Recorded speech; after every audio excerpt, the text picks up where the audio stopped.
Hello, Leo, and happy April. We are just moving into spring after a long winter for some of you, and especially for those of you in Texas.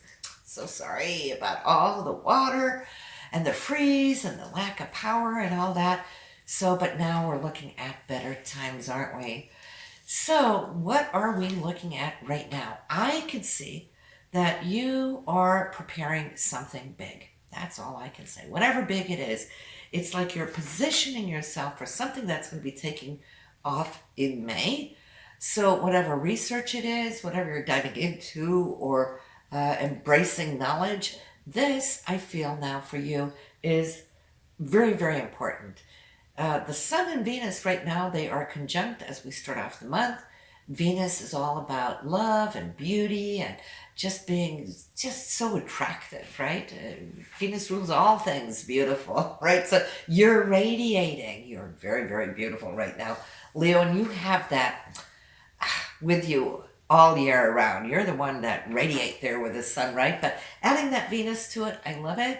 Some of you might feel a little antsy too, wanting to get out and about and travel this time of year, just because it's moving through your ninth house, right? So we can feel we want to go to a different city, out of country, whatever it is.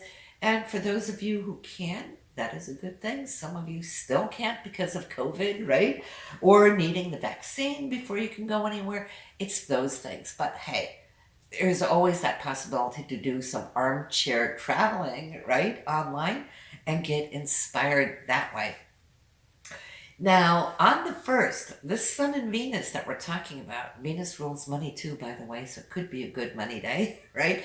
But on the 1st, we're receiving a very beautiful aspect from Saturn that will definitely be locking something in. So if you're agreeing to something or doing a contract, signing up for something, whatever the deal is, but it's coming from your 7th house, okay, to achieve your goal. So that could be through a partner, whether that's your significant other or maybe somebody you're working closely with, one-on-one, or maybe it's a client. Whatever the deal is, I feel that what you start on the 1st, you're going to have a second and a third phase to it. The second phase will be the new moon on the 11th, when the new moon in the same area that we're talking about, the ninth house, which rules contracts and whatnot, right? Or travel or foreign people or people in high places, is going to give a beautiful aspect to Jupiter. Now, Jupiter expands everything it touches. Think about the size. I always say that. Think about the size of Jupiter. It never does things in small ways, always in big ways. So you could come to experience good news coming to you if you initiate it on the 1st. The 11th will already bring to you something of negotiations that can be exciting, or new people to the table that might be important as to what it is you're working on. And then the third phase will be the full moon, which is on the 26th. That's when we harvest, and that full moon will be in the sign of Scorpio this month, and in the area of your 4th house, which is home, family, foundation, who you are at the bottom. It's like your roots, right? And so, it being in Scorpio, it's intense, it's passionate, it's securing something that has been important to you, that you will see coming, and it's going to come in a way of surprise. And I say that. Why? Well, the new moon, the full moon has an opposition up to Uranus in the 10th house, which has to do with your goals and your career. The 4th house with your family. So there might be a bit of news coming in that will amplify what you've been trying to achieve in your career and to secure something in the family. So when we look at both of those coming into being, we feel it, we see it, and there's roots there in the 4th house. So 1st, 11th, and 26th, key dates this month. When we're talking about relationships, enjoy it while Jupiter is there. It is growing that aspect of your life where you're feeling that things are jovial. It's good, right? You're expanding. Those of you in new relationships might just feel that your life has changed a whole lot since Jupiter went in here. Those of you in a long-term relationship, you're feeling that rejuvenation, aren't you? And of course, nothing is more playful than Jupiter, which just loves laughter, right? And when we have a great sense of humor, it just makes everything, it makes the world go around so much easier than with all the drama. But Saturn is there.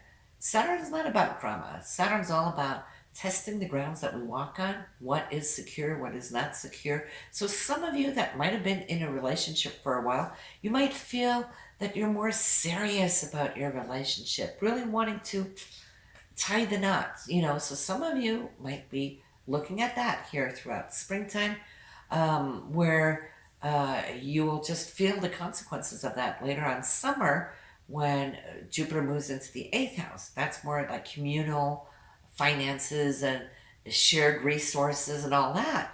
Right now, it's just all the heart. It's all that romance. So, yeah, it'll be in the 8th house for a little bit so you can feel how that is. But then Jupiter will get back into the 7th house. So, in other words, if you're not tying the knot or if you're not getting married right now, springtime, well, then autumn and into winter will be just as good, right? So no need to run and catch the train, but you'll know when it's right for you. Mars is operating a little bit all on its own. There's not any really big transits that's doing anything. But Mars is a primus motor in and of itself. And for you, where that is working is in your 11th house, Leo. And so, of course, the 11th house is all about hopes and dreams, and it's your social circle, it's your tribe, your friendships. This area here, keep that alive in your mind. What is it that you're dreaming about? Pay attention to it and see how this can start growing for you. Mars was, retrograde for so long last year, and it slowed things down. But Mars is really on a roll, moving very quickly right now. So I think for you, it's good to focus in this area, because once it's gone, it's not coming back for another 2 years, right?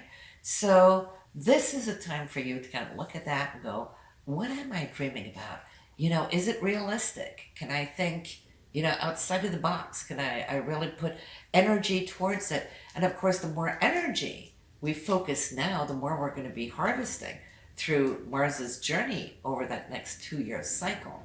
So, but yes, you are somebody who really wants to be sharing time with your friends right now. And Mars is saying it's time. It's been too long with this whole COVID lockdown and whatnot.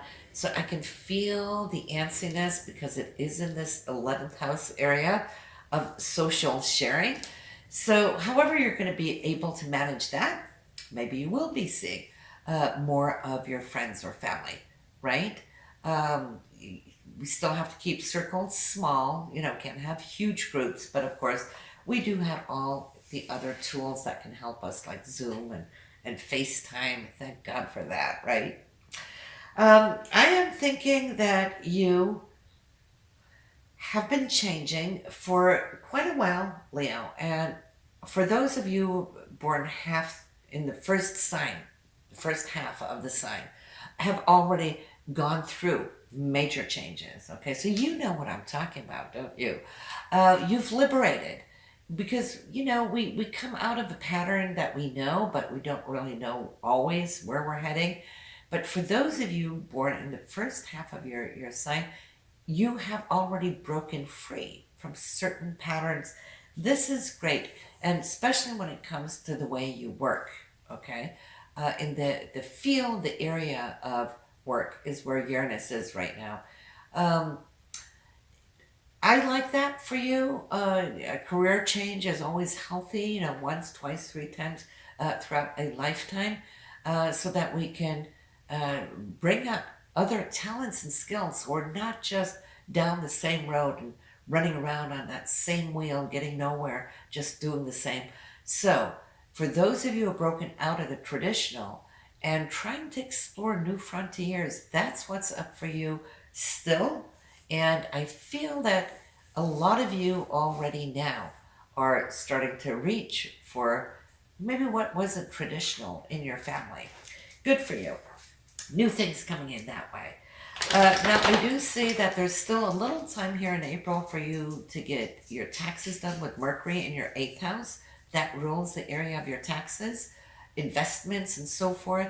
Some of you have been trying to get your numbers in a row as far as where your investments are going. I see some of you exploring new areas of investments like cryptocurrency, something that's creative, because your 8th house is in the sign of Pisces, so if it's creative, then it's fun. So good luck with that. But that is the short and the skinny here for April. So from my heart to yours, thank you for following. I will see you again next month. Have a good one, Leo. Bye now.